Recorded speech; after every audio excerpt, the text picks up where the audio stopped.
Good evening. I'm glad that I see a lot of familiar faces and names. But for those of y'all who don't know me, my name is Cindy Seaton Rogers, and I'm the Academic and Outreach Events Manager here at UT Dallas at the Ackerman Center.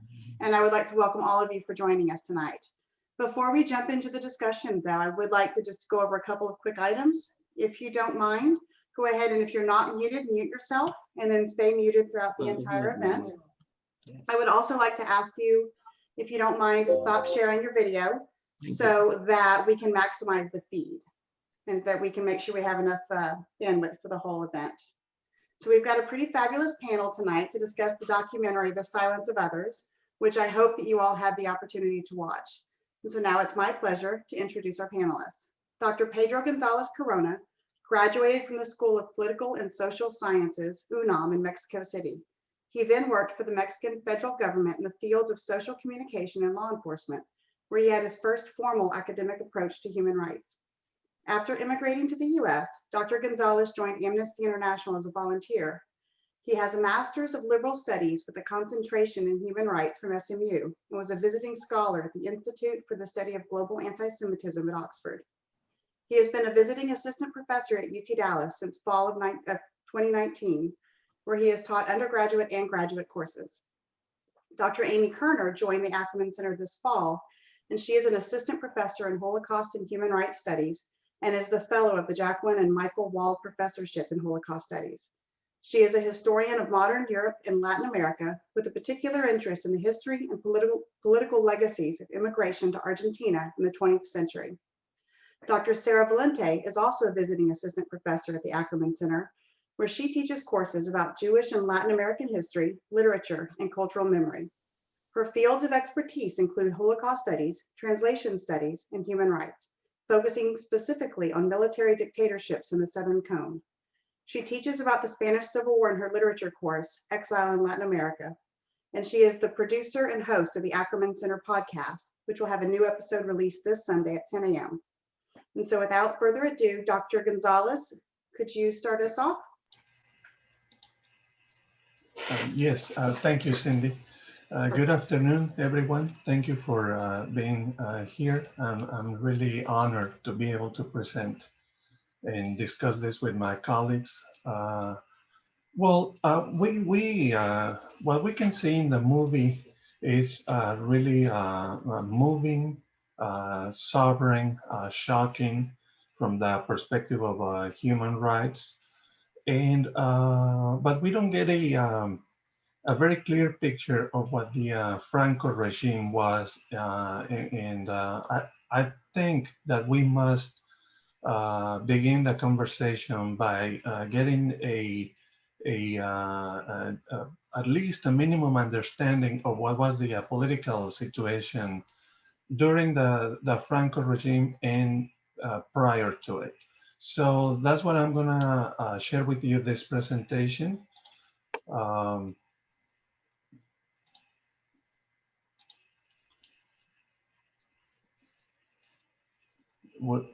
you tell me if you see in your screen the first slide?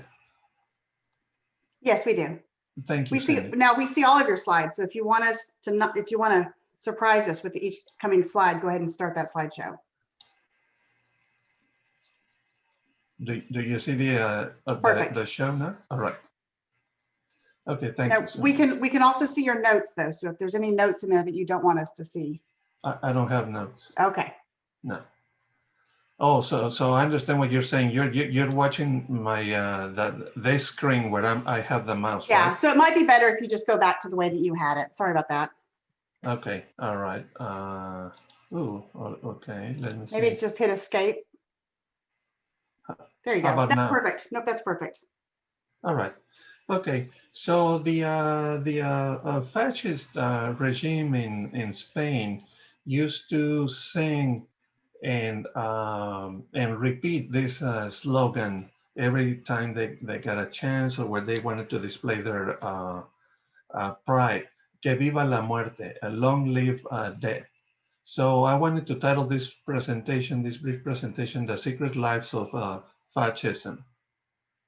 To understand Franco's regime, and to know that it didn't just emerge in a vacuum. We need to understand that the history of Spain, at least in the late 19th century, was really turbulent, as it was in the rest of the world.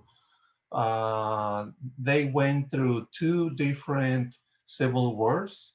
That was internal monarchic factions fighting for the throne. Then they had a briefly lived a monarchy that sponsored a republic that produced eventually a constitution that had several achievements, such as a bicameral parliament, and then the universal vote, at least for older males or adult males. But then this ran into a event known as the 1898 disaster. That is the loss of the colonies, Cuba, Puerto Rico, and the Philippines to the US. So like in his memories recalls Luis Martin, that created a very fertile ground for the far left to emerge and to gain a lot of traction among those who were oppressed as a result of that very particular distribution of power among those in the right, those who were advocating for a monarchy, those who were associated with the corporations as we know them in the Hispanic world. And I'm talking about the church, the military, and some very strong political parties. So what we see in that era is a constant fight, multidimensional. That is workers against capitalists, Catholics against atheists, anarchists and syndicalists against conservatives, regionalists against centralists, and more than anything, in the background, a fight between those who did not have any land and the landowners. That is the latifundistas, those who own really large states.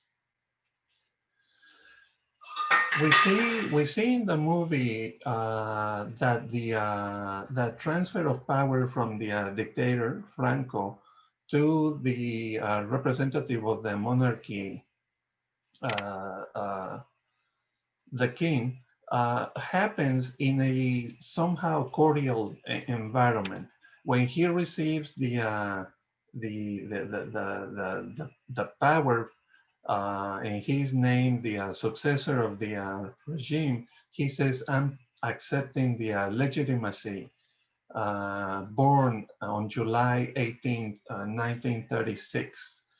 And that sounds innocent until we find out that that was the day in which the coup orchestrated by Francisco Franco took place. So I'm trying to connect the dots between what happens in the movie and the history in order to make visible the continuity of the very conservative and fascist forces now and then. That created the coup was the culmination of the Spanish Civil War, which took place between 1936 and 1939. So for the purpose of this discussion, I need to refer to what happens after the Civil War. And that is a exile and process of people being displaced. And that happened in two directions. Some of them in 1939 after the war and at the beginning of the dictatorship went to Mexico. Some others went to France, southern France. They stayed there for a while, but at some point they returned. When they return, we see the effects that the filmmakers try to emphasize, which is the persecution of those who could be associated with any kind of Republican attitude. Republicanism at the time and throughout the dictatorship was a umbrella term for all of those who were not associated with the regime, with the political party of the Phalange, or the church.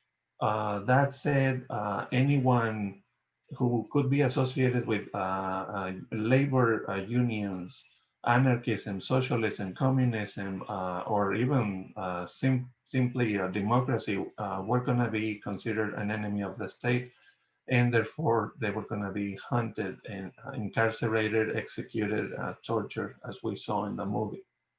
So that was a war after the war, a war that took place silently in this transitional period from the Civil War towards what the Spaniards called the period of democracy that ended in 1975. Also in the movie, we see the story of Chon Mendieta, Ascencion Mendieta, is a lady who is looking for her father, who was assassinated in 1939. So I wanted to make the comparison because at some point in the film, they show the stones that had the holes of the bullets that didn't hit people in the summary executions. So the connection is that the bullets in 1939 are probably the same that hit the memorial in 2000. Ideology, the way of seeing the world never went away. Another point of contact can be established when in 1936, at the beginning of the Franco regime, oddly, on October the 12th, which is the commemoration of the discovery of America, or El Día de la Raza, the Day of the Race in Spain and Mexico, the General Millán Astray ran into Miguel de Unamuno. They had a very heated exchange.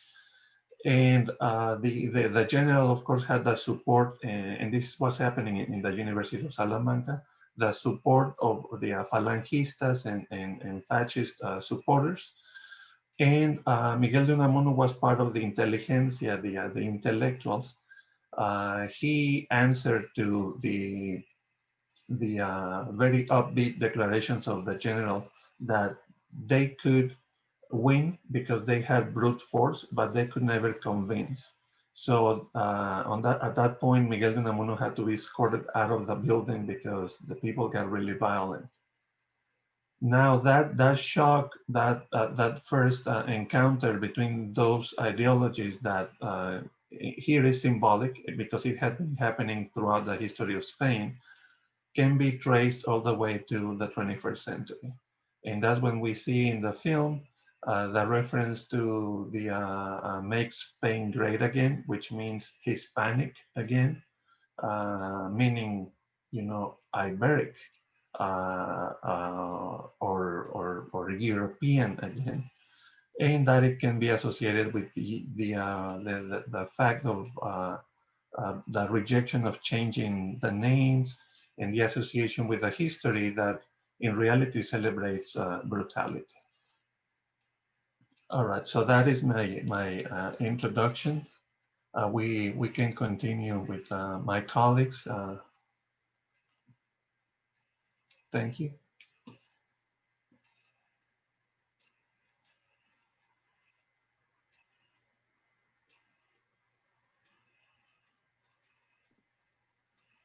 Thank you, Pedro. I'll continue. I'm also really glad to be here. This was a pleasure to see this film, which is powerful and moving and really drives home how raw and recent and contemporary the demands for justice in Spain that are chronicled here are. And so I'm going to keep my comments pretty brief. And I wanted to focus on the legal and the judicial aspect of the film, and just to make a few brief comments about the nature of international law as it surfaces in the story that we see in The Silence of Others. And that is to make the point that one of the things the film shows really well is the international and the transnational nature of international law and international jurisdiction in the case of Argentina and Spain, which is an important coupling and dynamic here. So this is important in part because we see throughout the film the claim or the demand for justice, justicia with a capital J. And I want to juxtapose that to the actual legal mechanisms that are at work here and the fact that universal justice and international law here is contingent, it's unstable, and it relies on concepts that are young, that are new, and that travel from one place to another, in this case, between Latin America and Spain, or between Buenos Aires and Madrid. And so it's not, as we learn in the film, until 2010 that this lawsuit or investigation is opened at all, pretty recently. And that happens not in Spain because there's resistance, because there's a continuing cult of Franco, as we see, because the pact of forgetting has ensured that certain politicians remain in power who are intransigent and not interested in opening up the past. It happens instead in Argentina, and that's very important. And we see also that the process is slow, that it's difficult, that it takes until 2014 for 4 of the torturers to be indicted by the Argentine investigator. And in a way, you could say that international law and justice is one of the failures of this film. It's actually far less successful than some of the progress that we see happening because of the work of grassroots movements, of victims and victims' family members, of the work of private memory and victims groups who are somewhat more effective actually in shifting public opinion and attitudes and in bringing some of these crimes to light than the law itself. In contrast, the case that opens in Argentina is continually plagued by difficulties of Spanish politicians calling things off, refusing to extradite, et cetera. So on the one hand, I wanted to make the point that international law is very young. It has a paucity of precedent. And so what's happening here is actually very new, very creative, requires a lot of inventiveness on the part of the investigators and the prosecutors. So that's one point. And the other is that the precedents that are invented then travel between places. And that comes back to the Argentina-Spain dynamic. So in the first one, we have to keep in mind that when we talk about international law and being able to prosecute crimes, say, of a dictatorship or of the Franco era in a country aside from the one where they happened, we're thinking back to the post-World War II moment, the Nuremberg Tribunal, and the invention of international spaces where crimes can be tried. And that leads eventually to the creation of other international tribunals for the genocide, for example, in Rwanda or in Bosnia. But really, we have very few of these. And there's nothing inevitable or stable or universal about the kind of justice with a capital J that these spaces or tribunals are capable of. So one thing to keep in mind here is the paucity of precedent and the fact that some of the concepts that are being applied and the tactics that are being applied in the Spanish case that we see in the film are fairly young. And then the second point here is that we can't really understand that process as it's happening between Argentina and Spain without the crucial context of the Latin American experience, the experience of the dictatorships, which is mentioned as some context is given in the film, and Argentina's own experience of reckoning with the crimes of the disappearances of the dirty war in the 1970s and 80s, and creating frameworks and creating legal concepts that are then applied in the case of Spain. So we see here something about Judge Garzón, who begins this process with the capture of Pinochet in Spain and getting the ball rolling by then starting to look into the crimes of the Franco years.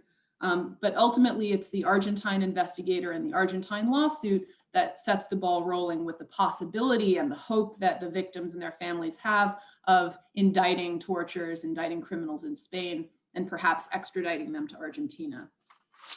And again, the reason that happens is specifically because of the context of the dirty war in Argentina, in which some 30,000 people were killed or disappeared in the context of a government war against so-called leftist insurgency. So I'm going to stop there, and I think we may have a second round to say more, but I'll pass this over to Sarah Valente. Thank you, Amy. Thank you to everyone who's here with us this afternoon. I'm really glad to see some familiar names as well as some new ones. Thank you, Pedro and Amy, for that introduction. And so I would like to share here my screen. So if you would just bear with me for one moment, I would like to run a PowerPoint. Cindy, can you see that? Can you guys see my screen? I can, yes. But again, I can see all of your slides on the side as well. So perfect. Now, good now. Yes? Yes, Okay. thank you. Sure, thank you for letting me know. And so for my part, what I wanted to focus my part of the discussion a little bit, it's more on the question of memory. Because as we see in the film, there is this very palpable sense of alienation that has emerged, even a sense of exile for those who are seeking justice for the suffering that they or their parents have endured. And so let me just go to the next slide here. There we go. And so, for example, we have the images of these elderly women throughout the film. And we see how they are seeking to find justice and to understand what has happened to their parents.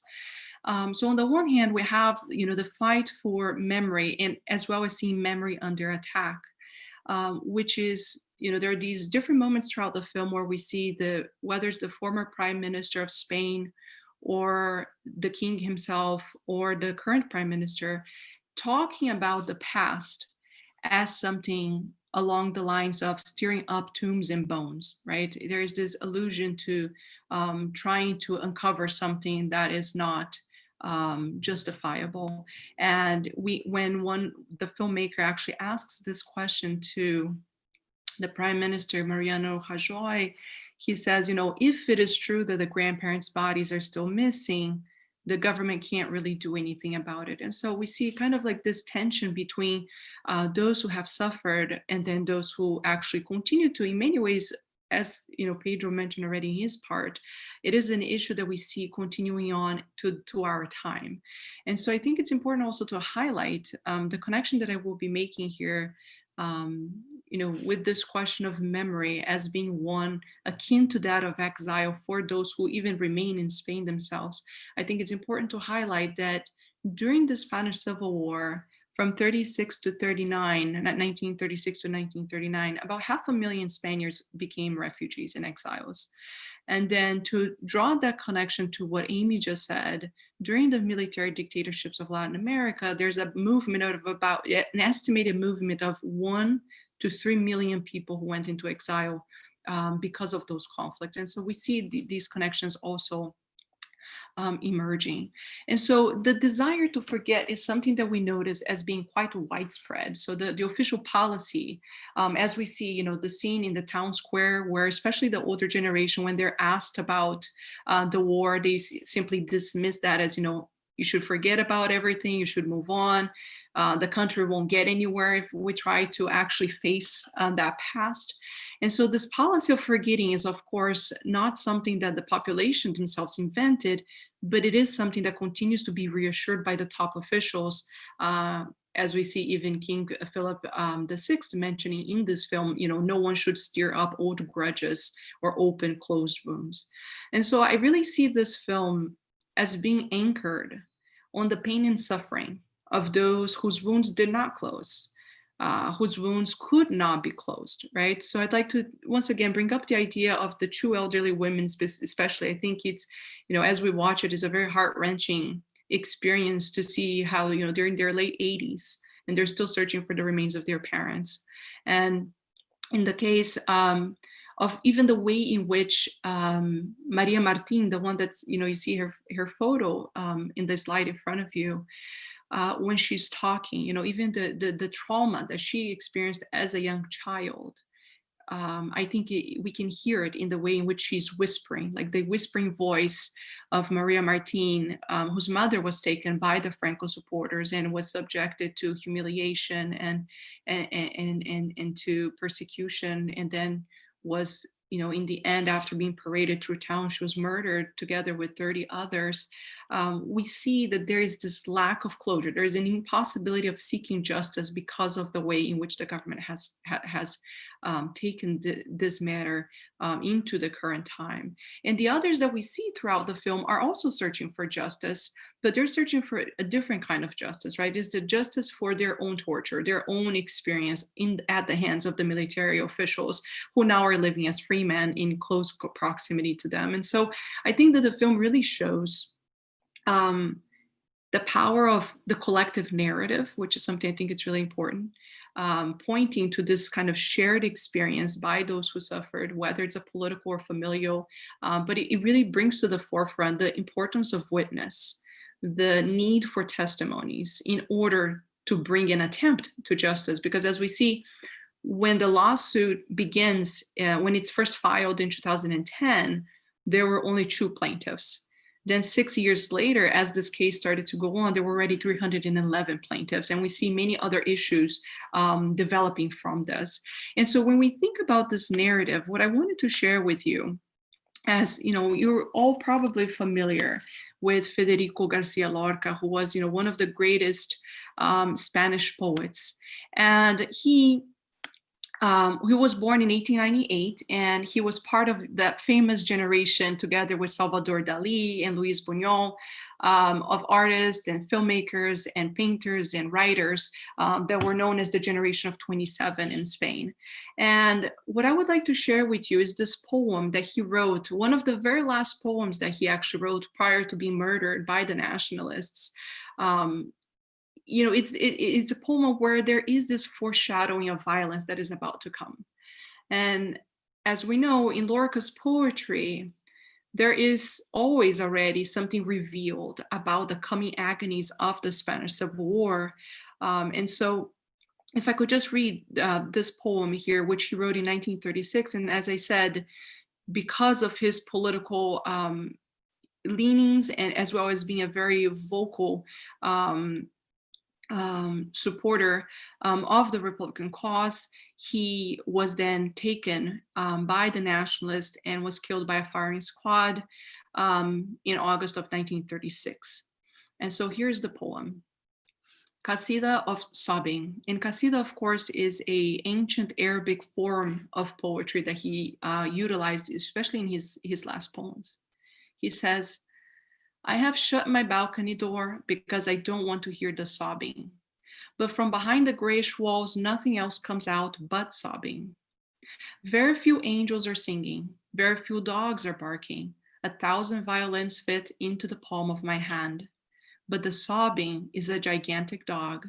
The sobbing is a gigantic angel. The sobbing is a gigantic violin. Tears close the wind's jaws. All there is to hear is sobbing. And so he writes, this very foreshadowing of what is to come.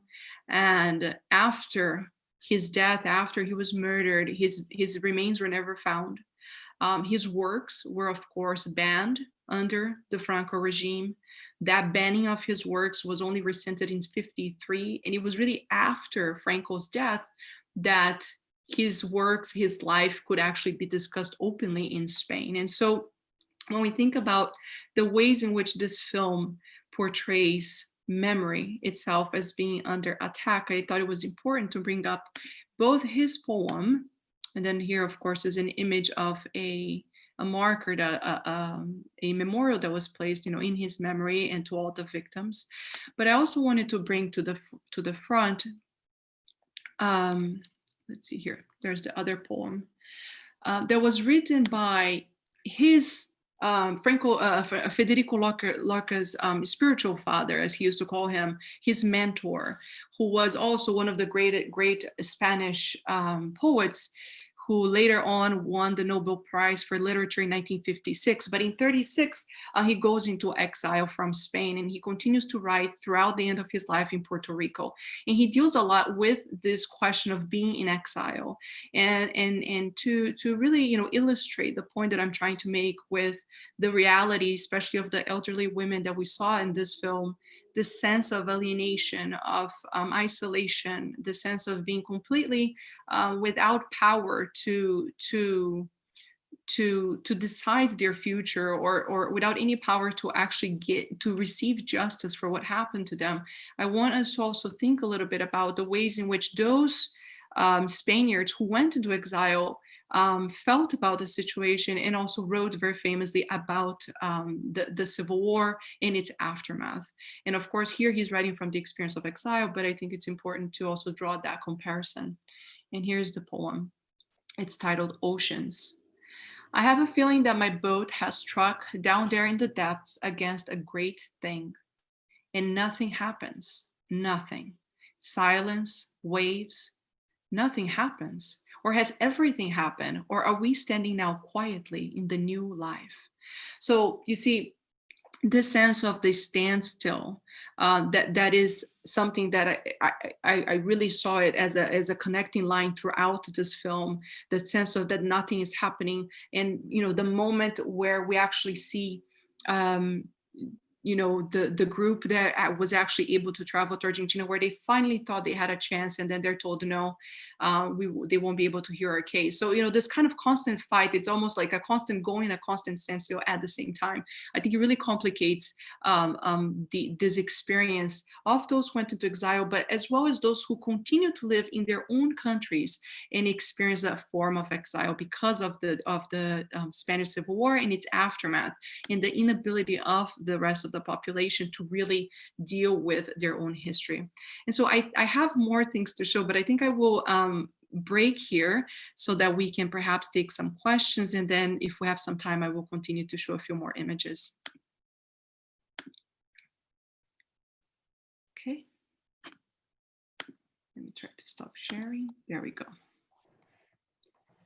Okay, so we do already have a couple of questions. Do you want me to go ahead and address those, or do you want to wait in the end in case your presentations address them? Pedro, Amy, what do you guys, do you want to have another round or take questions? I'd be happy to open up to some discussion first and see how that goes, Perfect. and then we can always go back.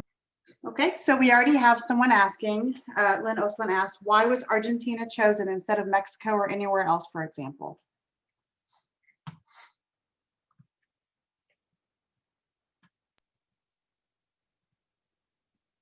Why was Argentina the location of this investigation being opened? For the lawsuit, yes. Yeah, well, I don't know the answer to the counter historical question, say, why was Mexico not chosen? I can only surmise here that the relevant context would be after the Dirty War that I alluded to, Argentina went through a very public, very important process of in the return to democracy, beginning to put the crimes of the dictatorship on trial. So that experience of airing crimes, which had many resonances with the kinds of crimes that are being talked about, that are described in the film that took place during the Franco dictatorship, gave some of the Argentine investigators a particular context, I think, and courage and sense of familiarity with reviewing testimonies, listening to families, and responding to grassroots demands for justice.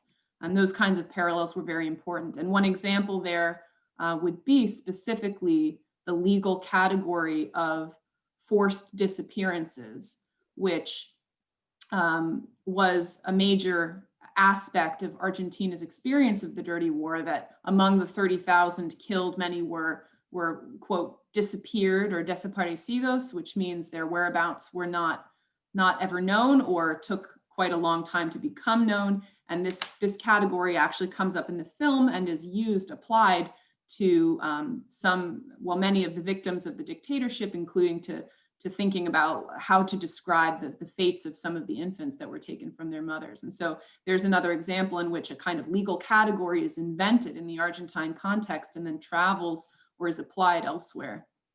And Sarah, Pedro, please feel free to add to that.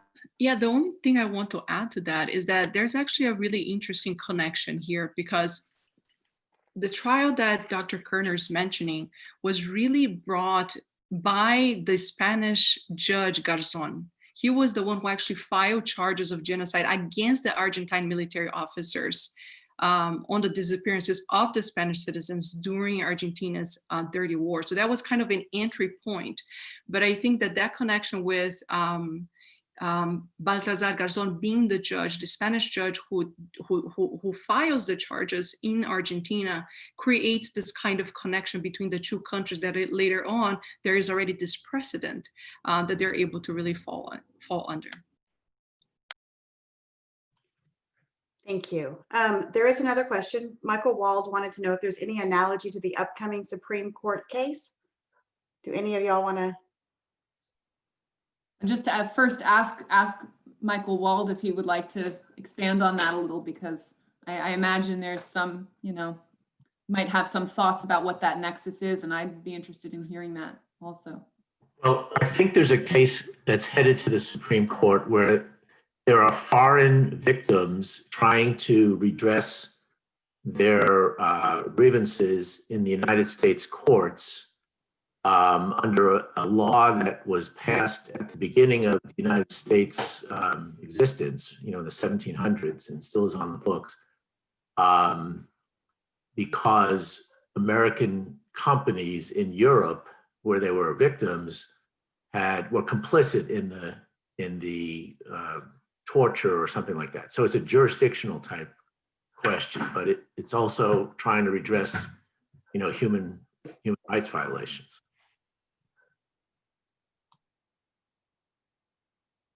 Well, I can volunteer that I think, if we're in the realm of international law or of thinking about human rights abuses or atrocities tried in various places, there are at least a couple analogies or parallels to be drawn, which are, first of all, this plasticity and creativity that's involved in the law, because I think oftentimes, or at least in some of the classes I teach, there's an interest in thinking about justice as something that's universal, and then there is a real right justice that kind of transcends national sovereignty. But in particular, when we're thinking about any case coming before the Supreme Court, we know that the national context in which the court exists is extremely political, extremely unstable. The future of the court is really in question, acutely, especially now.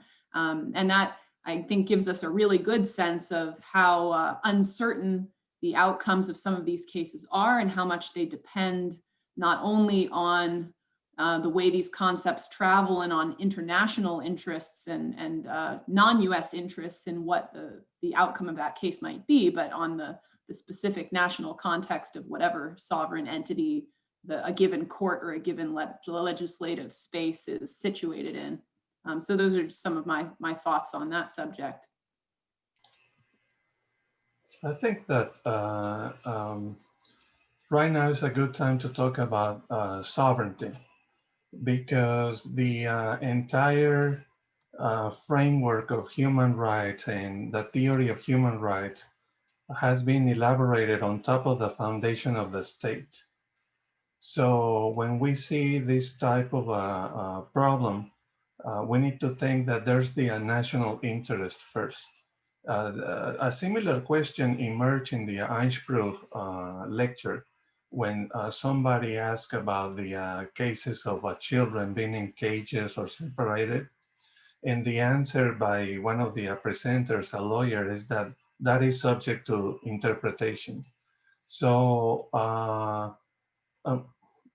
yes, it's about imagination and how we typify the law, but it's also about the political pressure that we can exercise, not from the top down, but from the bottom up. And that is the great lesson of Argentina, and that may be the why the case was taken to Argentina, because in that case, it was the pressure by the mothers of the Plaza de Mayo that pushed the government, create the publicity, and kind of created the breeding ground for this law to emerge and allow the description of a crime that was going to be somehow receptive of this type of a trial in the future. We see that as well in the movie. What Chato and the ladies are doing and their group are doing is exercising pressure constantly, so the law can change and so the law can travel. Because the greatest problem here is sovereignty. States do not want to cross the line where another state may have, I don't know, retaliation in political, economic terms. We see that in the movie. Spanish politicians do not want to do anything to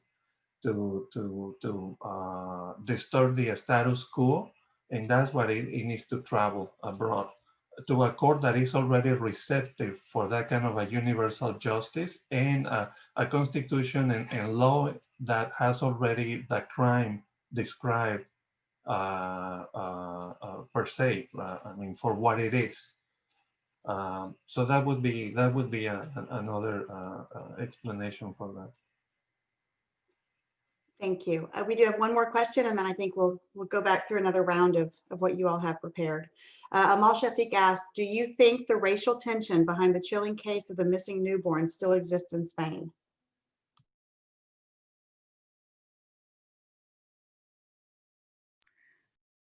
That is actually an ongoing issue, both in Spain as well as throughout Latin America. So there's actually a really important, in the last few 10 or 15 years or so in Argentina, for example.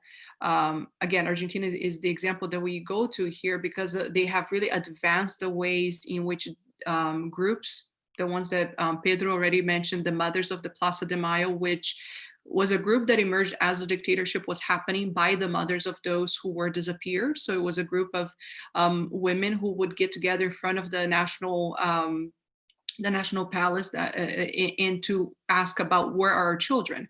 And so that group emerged, and in most recent years, they became the grandmothers of the Plaza de Mayo once they realized that a lot of the babies had been taken from their disappeared daughters. And so, with DNA technology, they have actually been able to retrieve more than 200 of these babies who had disappeared in the Argentina case.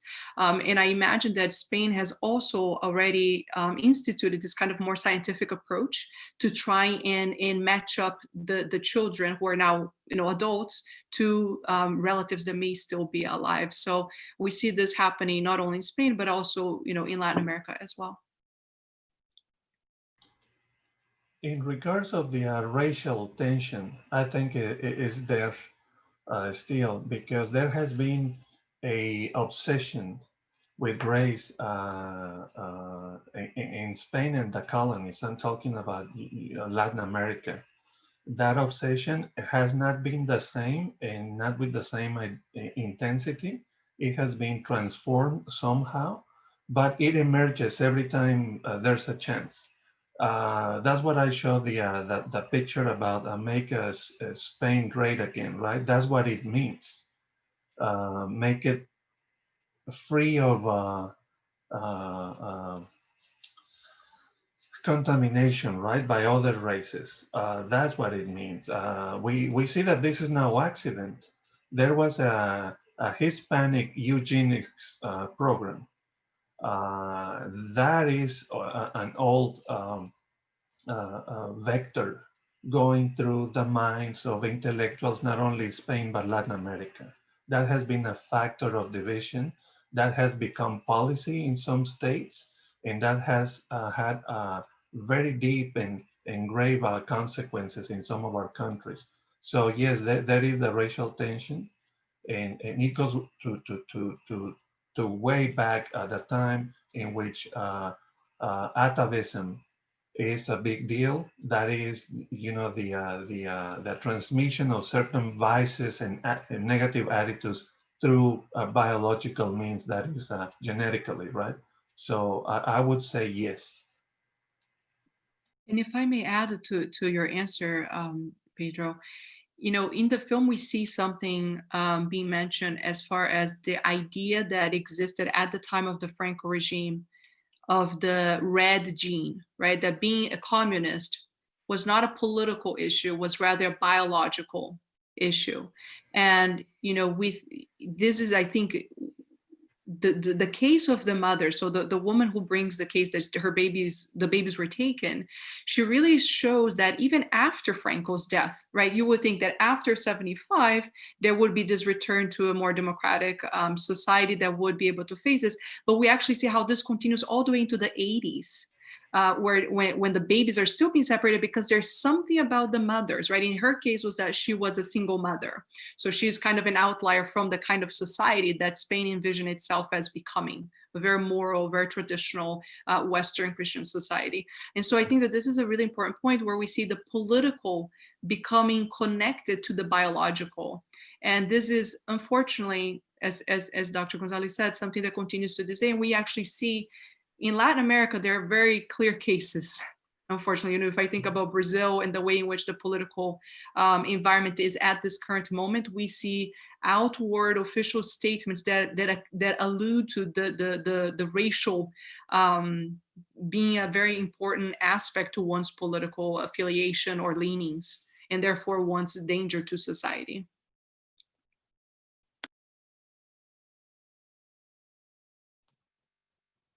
Thank you. And then I think, are y'all, I know you each have a little bit more to say. Are you going to go in the same order again?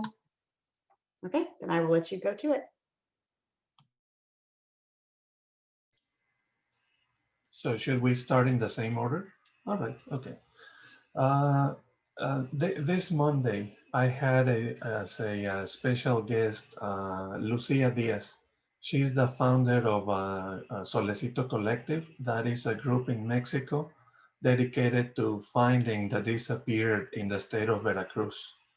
They have found around 300 bodies, and they locate mass graves, and it is really shocking what they do. It is disturbing, but I'm mentioning this because I can totally correlate this experience with the what we see in the movie.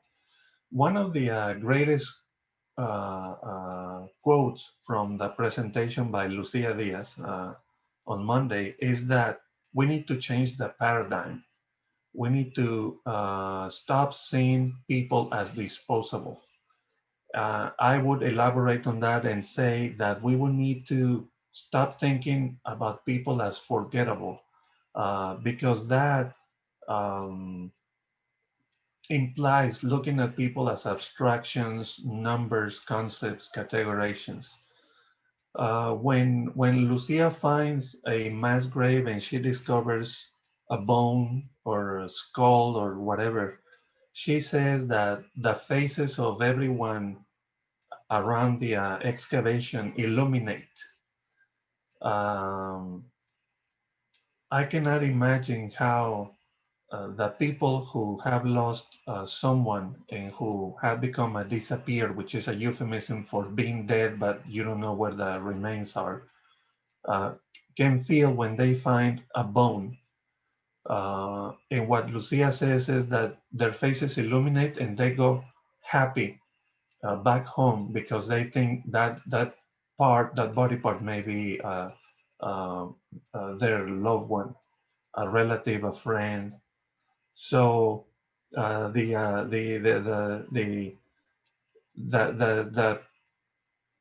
most important thing here is that we can think of the dignity of a person as a never fading matter, and that is embedded in those bones. We see that in the movie as well, when Chon sees the bones in the grave, and she thinks those are the bones of her father. At the end of the movie, there's a note clarifying that that was not in fact her father, but her father was in the grave next door. But what we can take from that is that that's all they want. That remains that can be somehow relocated, knowing that the dignity of the person still is with that physical small part of the body. So I would argue that the change of paradigm, the way in which we see the law, the institutional justice, the defense of the human rights from the top going to the bottom, the intervention of the state needs to be a complementary action of the civil sovereignty that we all can exercise one way or the other. And that's what the movie is about. It's about the people claiming that sovereignty to do something to curb the law, the way in which we apply it, and also the way in which we remember, because that's what at the end keeps the dignity of the person. Thank you.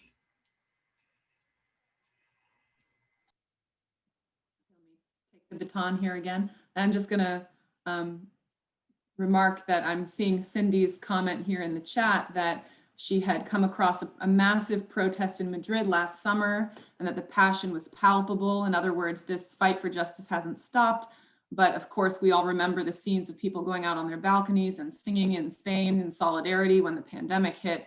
And Cindy writes, some of the people from the film, including Billy the Kid and sadly Chato, died from COVID. Once we emerge from this and life begins to resume, where do you see this fight going? And that's just incredibly dramatic then to think of the ways in which COVID too is intervening in this process and struggle for justice. And of course that resonates with seeing that there's really a ticking clock here in the film, and that some of these victims are running out of time, quite literally, as we see in the funeral scene, to get answers or to have the remains of their loved ones exhumed. So I wanted to make a couple more comments that just came out of things that that I've heard that some of you have said so far. And one relates to thinking during Pedro's comments on the background of Franco coming to power and the story of the Civil War and of fascism and anti-fascism in Spain, just to globalize the context here and think about the role that communism and anti-communism have played globally that connect the events of the Spanish Civil War and therefore the Franco regime to other places. And so Sarah was talking about the way in which this red gene or communism has been biologized in Spain, but also in Latin America. So in Argentina too, in the 1930s, the moment of the Spanish Civil War is incredibly important. There are many Argentines who go to fight in the war. Argentine society is polarized between fascists and anti-fascists, and everybody is very much following the news of the Spanish Civil War. And then during the Dirty War too, and in the intervening years, anti-communism will be a major feature of politics in Argentina. And we can also mention the United States here is not outside of the realm of what's going on. So both on the side of the Republic, on the side of the anti-Franco fighters in the Spanish Civil War, there are soldiers of the international brigades who go from the United States, but there's also quite a bit of support for the fascists coming out of the United States. And we can mention, for example, the Hearst Empire, the Hearst magnate, who is quite positive about Franco and the fascists. And so we can't forget that it's a major international conflagration with support from various sides on the eve of World War II. And likewise, when I saw this scene with, and Pedro's slide, Make Spain Great Again, we can't help but think about the resonance and the back and forth of what's happening in this country, then being picked up internationally and in places like Spain, feeding this support for Franco and his memory that lives on, as Cindy could see in the protest that she observed. So the other remark I wanted to make was just about was looking at this very interesting details of the Supreme Court case that Michael Wald had passed around, and seeing that this concerns a US Supreme Court takes up Nestle Cargill appeals over human rights claims.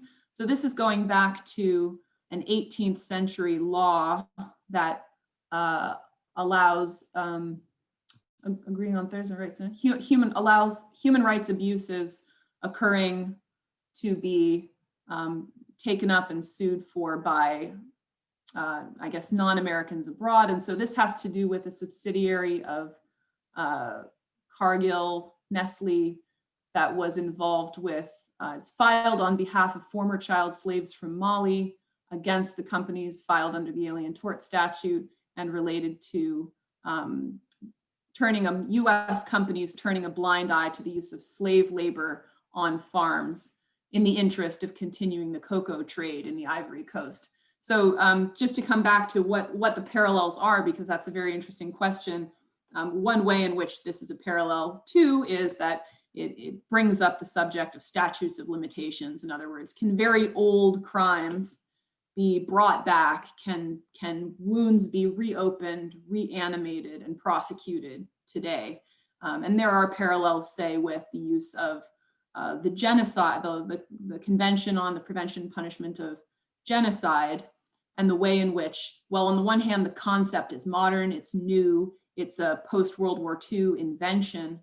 Can it be applied to genocides that happened long before the invention of this concept? And so in many of these cases, we see, as in the case of Spain, the argument made that, well, we had this pact, we had this amnesty, statute of limitations is passed, it can't be prosecuted. Or in the case of Turkey, say, no, the Armenian genocide happened before there was a genocide convention, before the word genocide existed.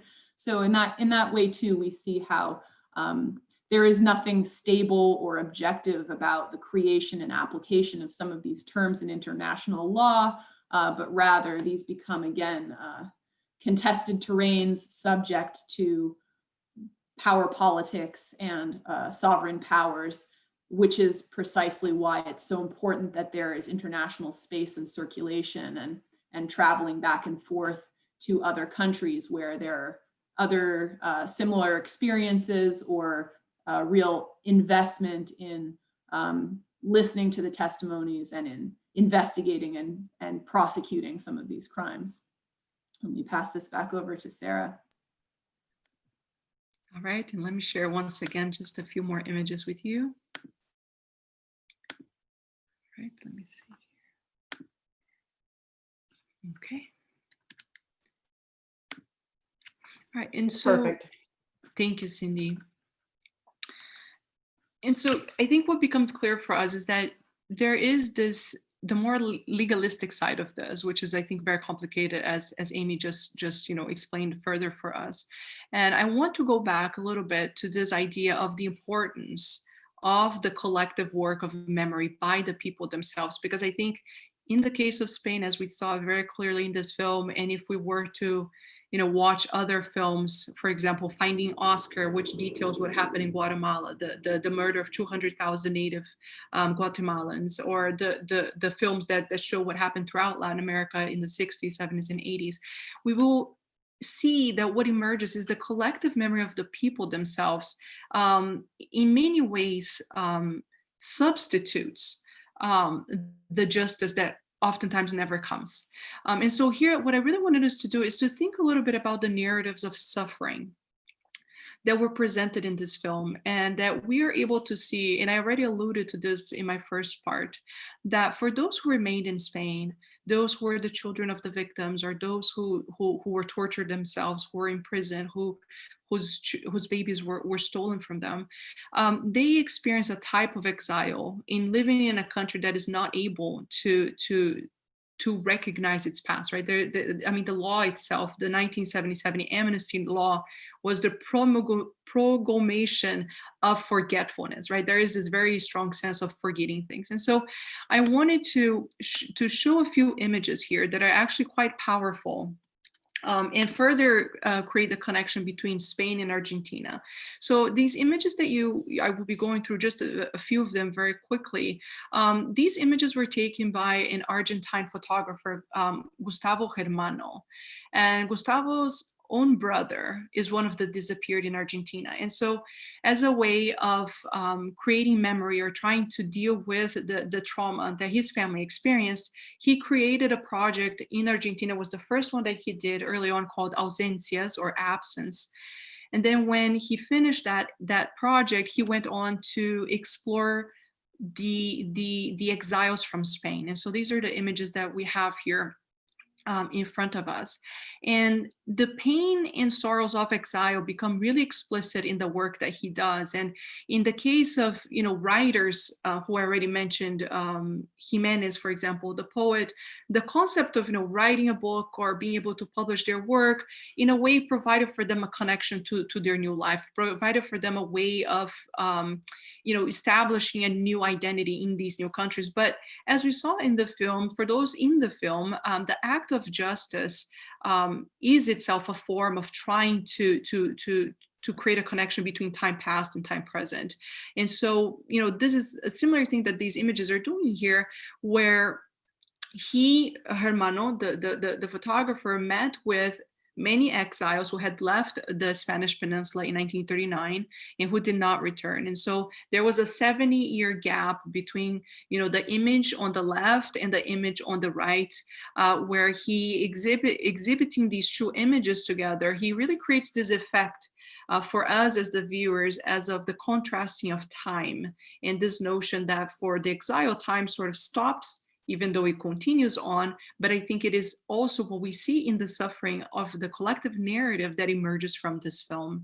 And so we really are able to see the kind of gap between these images, the gap between the generations, or the loss of everything, the alienation, the abandonment that has existed. So this first one, for example, the man you see in these images is José Balmes, who became a very famous painter in Chile.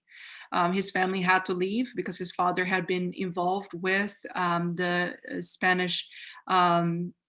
He had been a military against the nationalists, and so they had to leave immediately afterwards because he was also mayor of a city there.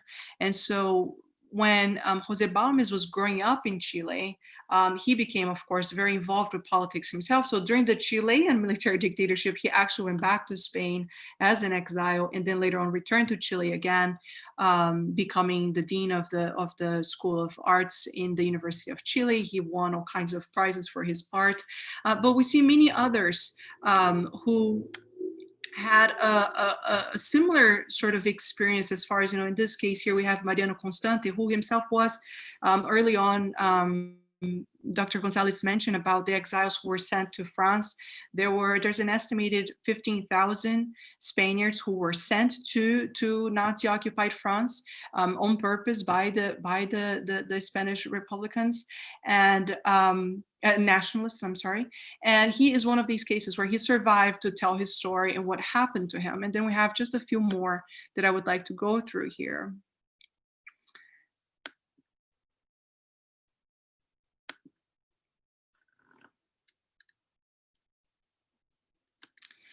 And, just to conclude my part here, I want to evoke the words of Argentine writer Julio Cortázar, who said that exile, which is, the way I understand it, both the cases of those in the film as well as those who actually left the country, as being a very shared experience. He says, it is a death that continues to be lived consciously, right? That they're living this very consciously. And so through his work, Gustavo Germano has tried to really pursue this idea of looking the passing of time or the distance measured by time, and to try and bring back some kind of dignity to those who were victims of that system. And if we think about, there's the very last slide here, I did want to end with the words of Jimenez, once again, a poem here, where it really illustrates this idea that I've been trying to propose about memory being under attack, memory as something very revolutionary against the status quo even today. Like I said early on in the scene, in the town square, where people are being asked at random about, what do they think of that era, and it's a very dismissive response that the filmmaker keeps on receiving from the population. And as my colleagues have already mentioned, we know that the rallies continue on in Spain to this day, honoring the memory of Franco, which I think was also a very chilling moment in the film when the representative from the Franco Institute says that, the one thing that Franco always did is that he was never wrong. So there's still, the current policy is to establish that he was not wrong. So all of these people that we've been discussing, all of these narratives, we have to understand that this is really going against the current. And so here's the poem that I wanted to read, because I do think that memory becomes then a very important weapon by the survivors against the government that imposes this forgetfulness, this lack of commitment for justice. If they're able to stall the process, they will continue to stall this process and not restore peace to these people who were the victims. And so here is the last one. This was written in Exile by Juan Ramon Jimenez. I am not I. I am this one walking beside me whom I do not see, whom at times I manage to visit and whom at other times I forget, who remains calm and silent while I talk and forgives gently when I hate, who walks where I am not, who will remain standing when I die. Thank you very much. Thank you very much, Dr. Valente and Pedro and Sarah. Let me look. So we do have one question in the chat. We scroll back up, hold on. I saw that Michael, okay. So Michael Wald asked, is the airing of grievances itself useful, even if the particular court eventually washes its hands of the matter?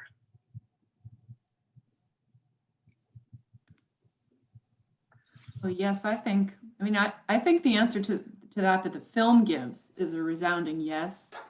And I think another thing that it shows is that if we do think of trials and courts as a different form of justice than, say, a truth commission, we see here that there's really kind of a spectrum between them, and that, in fact, these popular mobilizations, the victims groups, the private spaces, the gathering to have coffee and to work on finding plaintiffs and traveling, from village to meet people, to introduce the movement. It's really a movement, and that movement has, on the one hand, it has had effect in terms of a legal process, but it also has had effect just in terms of raising consciousness, providing an outlet for the victims, giving them solidarity, giving them community, and it's very difficult to distinguish between progress in reshaping collective memory through those channels in a kind of truth commission style, and the legal process, which hopefully will continue, and hopefully that process carries on and becomes stronger and leads to more change, and already has had some successes when it comes to, for example, the renaming of streets or plazas, but that these things are connected, and that certainly even barring a kind of total success with the Argentine case, yes, it makes a tremendous difference, and it's doing something very important. Great, thank you. Dr. Romer, who's the director of the Ackerman Center, just messaged me and said he had to duck out a little early, but he did want me to thank everyone on his behalf for joining. And of course, I hope you all join me. I'm going to use my virtual hand clap with my reaction on Zoom, but I hope you'll all join me in thanking Dr. Kerner, Dr. Gonzalez, and Dr. Valente for an excellent, excellent presentation tonight. Thank you so much for everyone who's here. Thank you. Thank you. Thank you.